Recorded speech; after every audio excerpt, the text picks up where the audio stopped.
Hi friends, टीके study classes की YouTube channel में आप सभी का स्वागत करता हूं दोस्तों।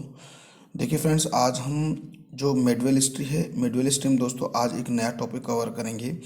और दोस्तों आज का जो टॉपिक है दोस्तों, जो मोहम्मद गौरी है उसके इतिहास के बारे में हम बहुत ही बेहतरीन तरीके से हम स्टडी करेंगे। देखिए दोस्तों, इससे पहले वाला जो वीडियो था उसमें हमने जो मोहम्मद बिन कासिम है उसके बारे में बहुत ही बेहतरीन तरीके से स्टडी की है। और आज हम दोस्तों जो मोहम्मद गौरी का इतिहास है, यानी कि भारत पर उन्होंने कितने आक्रमण किए और कौन कौन से आक्रमण उसने विजय प्राप्त की, साथ ही हम बात करेंगे दोस्तों जो मोहम्मद गौरी के दो गुलाम हैं दोस्तों, उन गुलामों की हम चर्चा करेंगे। ठीक है, तो दोस्तों मेरे साथ आप बने रहिए और टीके स्टडी क्लासेस चैनल है उसको लगातार शेयर सब्सक्राइब भी कीजिएगा। तो दोस्तों स्टार्ट करते हैं आज का टॉपिक, मोहम्मद गौरी का इतिहास। देखिएगा दोस्तों, एक व्यक्ति था जिसका नाम है गयासुद्दीन मोहम्मद बिन साम। ठीक है, ये गयासुद्दीन मोहम्मद बिन साम है। इसका जो टाइम पीरियड था दोस्तों 1163 के अंदर ये क्या करता है देखिएगा। इस गयासुद्दीन मोहम्मद बिन साम ने गजनी के आसपास, गजनी के आसपास वाला जो क्षेत्र था दोस्तों, यानी कि गजनी के आसपास वाला जो क्षेत्र था वहाँ पर एक स्वतंत्र एक रियासत की स्थापना करते हैं, यानी कि गौर नामक स्वतंत्र रियासत की स्थापना की जाती है। किसके द्वारा? गयासुद्दीन मोहम्मद बिन साम के द्वारा 1163 ईस्वी में गजनी के अंदर गौर नामक स्थान पर दोस्तों उन्होंने एक स्वतंत्र रियासत की स्थापना की है। देखिएगा दोस्तों, जो गयासुद्दीन मोहम्मद बिन साम का एक भाई था दोस्तों, देखिएगा उसका नाम है शिहाबुद्दीन मोहम्मद बिन साम। देखिएगा, यानी कि गयासुद्दीन मोहम्मद बिन साम का भाई शिहाबुद्दीन मोहम्मद बिन साम, इसी को दोस्तों मुइजुद्दीन या इसी को मोहम्मद गौरी कहा गया है दोस्तों। ठीक है दोस्तों, जो गयासुद्दीन मोहम्मद बिन साम है उसका एक भाई था दोस्तों, यानी कि मोहम्मद गौरी। यह मोहम्मद गौरी क्या करता है देखिएगा। गयासुद्दीन मोहम्मद बिन साम ने 1173 ईस्वी में दोस्तों जो गिज के तुर्कों को गजनी से भगा देता है, यानी कि गिज के जो तुर्क थे दोस्तों उन्होंने उनको 1173 में गजनी से उनको भगा दिया जाता है। और अपने भाई कौन, शिहाबुद्दीन मोहम्मद बिन साम या मसूद्दीन या मोहम्मद गौरी को वहाँ की गद्दी पर वो बिठा देता है दोस्तों। ठीक है, तो दोस्तों यहाँ आपको समझ में आया होगा दोस्तों, जो गयासुद्दीन मोहम्मद बिन साम है इसने क्या किया कि 1163 में, यानी कि जो गजनी के अंदर एक गौर नामक स्वतंत्र रियासत की स्थापना करता है। और इसी ने 1173 में जो वहाँ के जो गिज के जो तुर्क थे दोस्तों, इन गिज के तुर्कों को पराजित करके गजनी से भगा दिया जाता है और अपने भाई, यानी कि हम यूँ कह सकते हैं मोहम्मद गौरी को वहाँ का शासक नियुक्त कर दिया जाता है। देखिएगा दोस्तों, जो मोहम्मद गौरी का जो भारत पर आक्रमण करने का जो मुख्य पर्पज था दोस्तों, ये उसका पर्पज था दोस्तों साम्राज्य विस्तार का। हमने इससे पहले हमने मोहम्मद बिन कासिम के बारे में हमने पढ़ा था दोस्तों।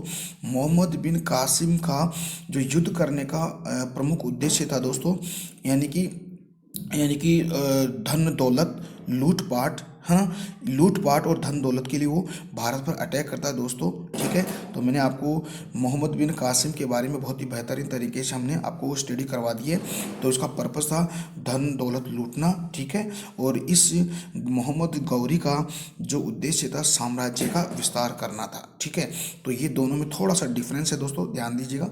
देखिएगा आगे बात करते हैं हम। देखिएगा दोस्तों, यानी कि मोहम्मद गौरी ने भारत पर जो प्रथम जो आक्रमण करता है दोस्तों वो 1175 ईस्वी मुल्तान पर करता है। तो दोस्तों पहला जो आक्रमण होता है मोहम्मद गौरी का भारत पर, वो 1175 ईस्वी में मुल्तान पर आक्रमण। फिर दोस्तों आगे बढ़ते हैं देखिएगा, यानी 1176 ईस्वी में उसने सिंध यानी कि उच्च नामक स्थान को जीतता है। और फिर 1178 ईस्वी में जो गुजरात पर वो अटैक करता है मोहम्मद गौरी, और वहाँ की हम बात करते हैं। देखिएगा किस बार 1178 ईस्वी में मोहम्मद गौरी ने मुल्तान के राजा गुजरात के राजा भीमदेव सेकंड, हम यूँ कह सकते हैं मूलराज सेकंड से युद्ध होता है दोस्तों।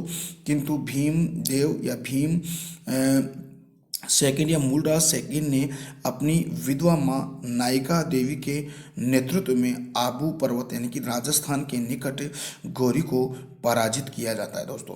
ठीक है, यानी कि कहने का मतलब है 1176 में जब सिंध पर जब आक्रमण करता है दोस्तों उच्च गुजरात में, तो दोस्तों 1176 वाले जो युद्ध में दोस्तों मोहम्मद गौरी जीत जाता है। लेकिन 1178 ईस्वी में इसने दोबारा से गुजरात पर आक्रमण करता है। उस समय वहाँ का जो शासक होता है दोस्तों भीमदेव द्वितीय, यहाँ उसको हम यहाँ यूँ कह सकते हैं मूलराज द्वितीय कहते हैं दोस्तों। आपको पता है जो मोहम्मद बिन कासिम यानी कि जो आपने पीछे आपने पढ़ा था दोस्तों, जो महमूद गजनवी है, मोहम्मद जो गजनवी ने 1024-25 के अंदर जब गुजरात पर आक्रमण किया तब वहाँ का शासक भीम देव फर्स्ट था और उसी को मूलराज फर्स्ट कहा गया। देन यानी कि वहाँ पे भीमदेव फर्स्ट या हम यूँ कह सकते हैं मूलराज फर्स्ट। यहाँ की अगर आप बात करोगे तो भीमदेव द्वितीय और मूलराज द्वितीय। तो मूलराज द्वितीय ने दोस्तों क्या किया कि 1178 में इस मोहम्मद गौरी को क्या करते हैं, यानी कि आबू पर्वत के पास यानी कि राजस्थान के निकट मोहम्मद गौरी की सेना को पराजित कर देते हैं। तो दोस्तों ये थी मोहम्मद गौरी की प्रथम हार। ठीक है, यानी कि मोहम्मद गौरी की भारत में पहली पराजय थी दोस्तों। लेकिन दोस्तों मोहम्मद गौरी हार नहीं मानता है और युद्ध के सिलसिले को जारी रखता है।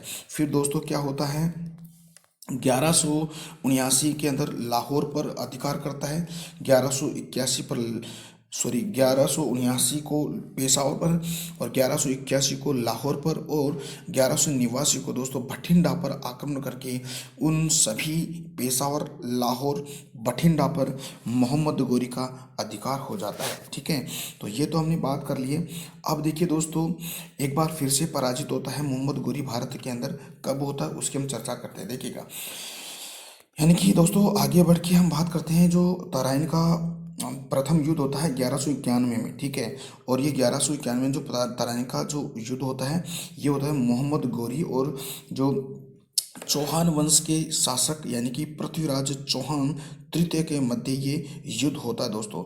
जो अजमेर के चौहान वंश के शासक थे दोस्तों, और इन दोनों के मध्य तराइन का प्रथम युद्ध होता है। और दोस्तों आपको पता है ये जो तराइन है वो आज वर्तमान में कहाँ है, हरियाणा में है, याद रखिएगा।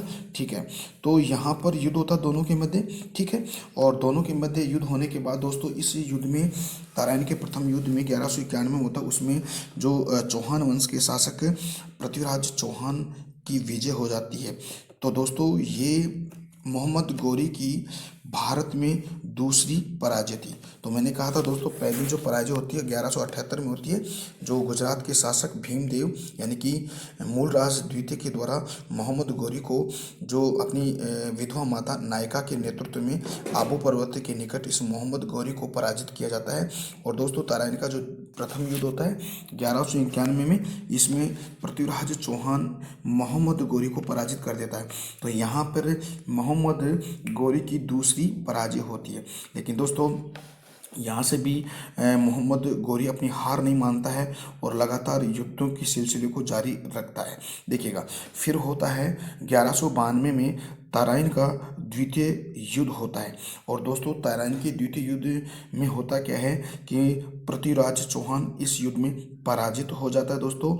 और दोस्तों ये जो पृथ्वीराज चौहान की जो तराइन का प्रथम युद्ध था उसमें इसकी बहुत बड़ी भूल थी। ठीक है, तो माना जाता है कि अगर तराइन के प्रथम युद्ध में मोहम्मद गौरी को वहाँ पर गिरफ्तार करके वहीं पे उनकी हत्या कर देते तो भारत पर मोहम्मद गौरी समथिंग 400 से 500 साल तक शासन नहीं करता दोस्तों। ठीक है, तो ये इसकी भूल थी और इसकी भूल आगे जाकर इसी को क्या भारी पड़ जाती है, यानी कि तराइन के द्वितीय युद्ध के अंदर मोहम्मद गौरी पृथ्वीराज चौहान को पराजित कर देता है। और कहा जाता है कि दोस्तों मोहम्मद गौरी पृथ्वीराज चौहान को गिरफ्तार करके गजनी ले जाता है और उनकी आंखें फोड़ देता है और उनकी हत्या कर दी जाती है। तो दोस्तों ये तो किदवंती है। ठीक है, अलग अलग बुक्स में अलग अलग बातें बता रखी है। ठीक है, तो याद रखिएगा। हम बात करते हैं आगे। देखिए दोस्तों आपको पता है कि जो कन्नौज कन्नौज का एक शासक था, एक राजा चंदावर, है नहीं जयचंद, सॉरी, राजा जयचंद था। ये राजा जयचंद ही दोस्तों मोहम्मद गोरी को भारत पर आक्रमण करने के लिए आमंत्रित करता है। तो दोस्तों ये भी इसकी बड़ी भूल थी, और इसी को ये भूल क्या पड़ जाती है दोस्तों, भारी पड़ जाती है, क्योंकि चंदावर का युद्ध होता है 1194 में, ठीक है। 1194 में चंदावर का युद्ध होता है मोहम्मद गोरी और राजा जयचंद के मध्य। और दोस्तों राजा जयचंद इस युद्ध में पराजित हो जाता है, ठीक है।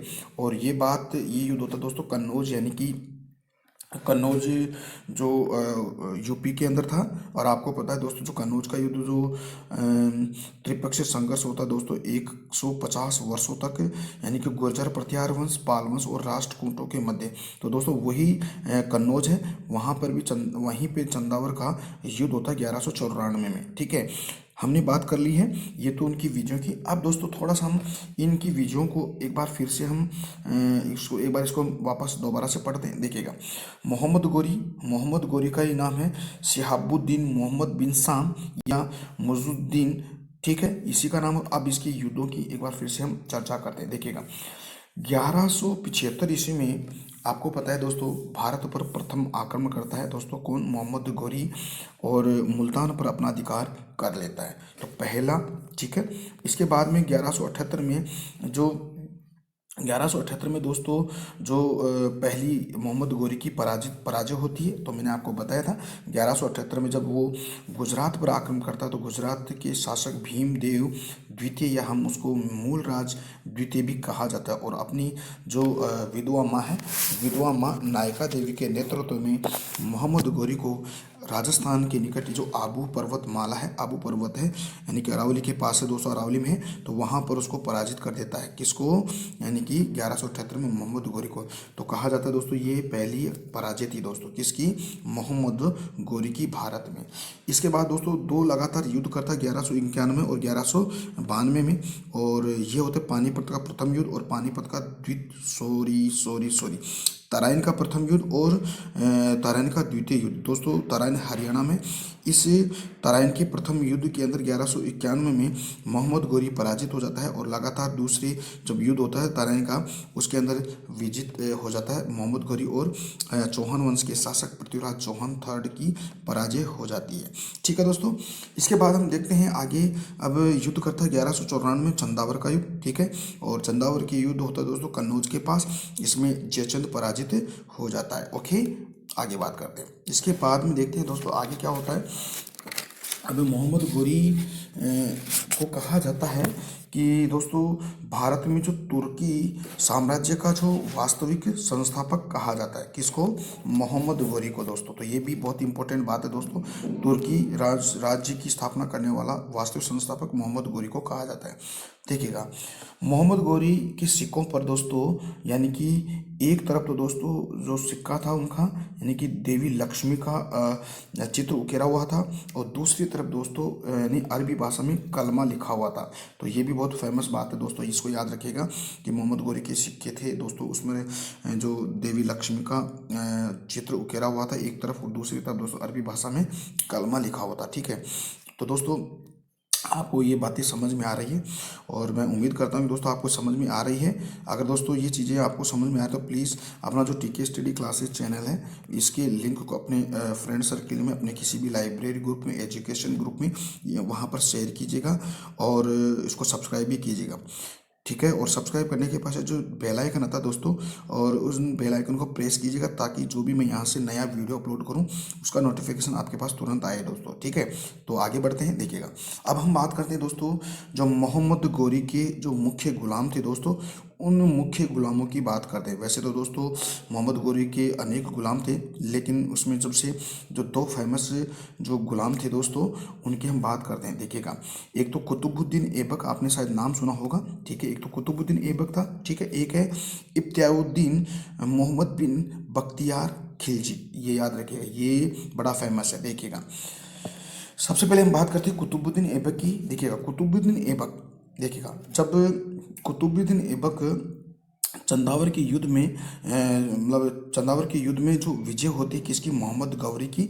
और मोहम्मद गौरी की विजय होने के बाद दोस्तों क्या होता है कि जो जितने भी जीते हुए भारत में राज्य थे दोस्तों, क्षेत्र थे, उन सभी पर कुतुबुद्दीन ऐबक को प्रतिनिधि रूप में नियुक्त करके दोस्तों जो गजनी जो मोहम्मद गौरी है ये गजनी लौट जाता है। ठीक है, तो यहाँ पर किसको नियुक्त कर देता है, कुतुबुद्दीन ऐबक को नियुक्त कर देता है दोस्तों। ठीक है, तो आपको पता है दोस्तों यहीं से फिर जो गुलाम वंश की स्थापना होती है। ठीक है, तो ये याद रखिएगा।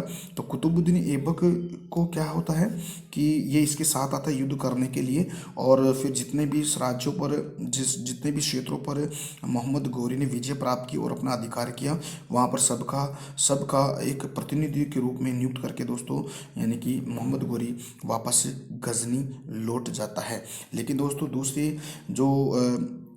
दूसरा जो गुलाम था दोस्तों, उस दूसरे गुलाम की अगर हम बात करें तो उसका नाम था इफ्तियाउद्दीन मोहम्मद बिन बख्तियार खिलजी। इसके बारे में अगर देखें तो दोस्तों ये जो कुतुबुद्दीन ऐबक और जो गौरी था दोस्तों, ये इधर यूपी की साइड में युद्ध लड़ रहे थे, यानी कि हरियाणा और जो कन्नौज है वहाँ पर युद्ध लड़ रहे थे। लेकिन दोस्तों ये जो इसका गुलाम था यानी कि इफ्तियाउद्दीन मोहम्मद बिन बख्तियार खिलजी दोस्तों, ये यानी कि भारत के पूर्व की तरफ आगे बढ़ता है और बिहार और बंगाल की ओर आगे बढ़ जाता है, और वहाँ पर दोस्तों बिहार को और बंगाल को जीत जाता है। और वहीं पे दोस्तों जो ये जो गौरी का गुलाम था ये क्या करता है दोस्तों, जो नालंदा और जो अपना जो विक्रमशिला विश्वविद्यालय है, जो बड़ा ही फेमस विश्वविद्यालय थे दोस्तों, उन दोनों ही विश्वविद्यालयों को दोस्तों ये जला देता है, यानी तहस नहस कर देता है। और कहा जाता है कि दोस्तों यानी कि नालंदा और विक्रमशिला विद्यालय में हमारे जो भी प्राचीन जो बुक थी, यानी कि हम कह सकते हैं पुस्तकें थी, जैसे जो उपनिषद है, जो धार्मिक जो बुक्स वगैरह है, ये दोस्तों 1 महीने तक लगातार जलती रही दोस्तों। तो ये इसने बहुत ही घिनौना काम किया दोस्तों। यानी कि कहा जाता है कि ये जो नालंदा और विक्रमशिला विश्वविद्यालय को मंदिर समझकर दोस्तों ये इसको जला देता है। जैसे आपको पता है 1000 जो 24 के अंदर जो गुजरात पर जो सोमनाथ का मंदिर था दोस्तों, उसमें जो महमूद गजनवी था उसने काफ़ी धन दौलत लूट के लेके गया था। इसी के कारण दोस्तों इस जो बिन बख्तियार यानी मोहम्मद बिन बख्तियार खिलजी, इसने इस दोनों विश्वविद्यालयों को जला देता है। एक बार फिर से देखते हैं दोस्तों, यानी कि बिहार व बंगाल के बारे में गौरी व ऐबक ने सोचा भी नहीं था। यह काम गौरी के एक साधारण गुलाम ने कर दिया, यानी कि दोनों को जीत लेता है और नालंदा और विक्रमशिला को विश्वविद्यालय को तहस नहस कर देता। इसके अलावा दोस्तों बंगाल के जो शासक थे यानी कि लक्ष्मण सेन थे दोस्तों, ये लक्ष्मण सेन बिना युद्ध किए ही दोस्तों भाग जाते हैं। ठीक है, और आपको पता है दोस्तों एक और जो गुर्जर प्रतिहार शासक था राज्यपाल दोस्तों, जब गजनवी का आक्रमण होता तो ये राज्यपाल अपने राज्य को छोड़कर भाग जाता है। फिर जो कालिंजर का जो शासक था विद्याधर, उसने इस राज्यपाल की हत्या कर देता है। ठीक है, इसी के दरबार में कि लक्ष्मण सेन के दरबार में एक राइटर रहते थे, गीत गोविंद, उन्हें लिखी थी जयदेव। तो जयदेव इसके दरबार में रहते थे। ओके, अब लास्ट बात करते हैं, देखिएगा मोहम्मद गौरी खोखरों जाति के दबाने के लिए दोस्तों ये भारत दोबारा आते हैं, और जब वो गजनी जाते हैं तो दोस्तों जो सिंधु नदी के जो किनारे हैं एक है दयमक नामक स्थान पर दोस्तों 1206 में मोहम्मद गौरी की हत्या कर दी जाती है, और दोस्तों यहीं पे मोहम्मद गौरी का चैप्टर क्लोज हो जाता है। तो दोस्तों आज का वीडियो कैसा लगा, उम्मीद करता हूँ कि आज का वीडियो बहुत बढ़िया लगा होगा। अगर दोस्तों आपको अच्छा लगा तो प्लीज़ अपना जो टीके स्टडी क्लासेस चैनल है इसके लिंक को अपने फ्रेंड सर्कल में शेयर कीजिएगा, सब्सक्राइब भी कीजिएगा और बेल आइकन को प्रेस भी कीजिएगा। तब तक के लिए मेरे को इजाज़त दीजिएगा। अब हम कल मिलते हैं एक नए टॉपिक के साथ। नमस्कार, जय हिंद, जय भारत।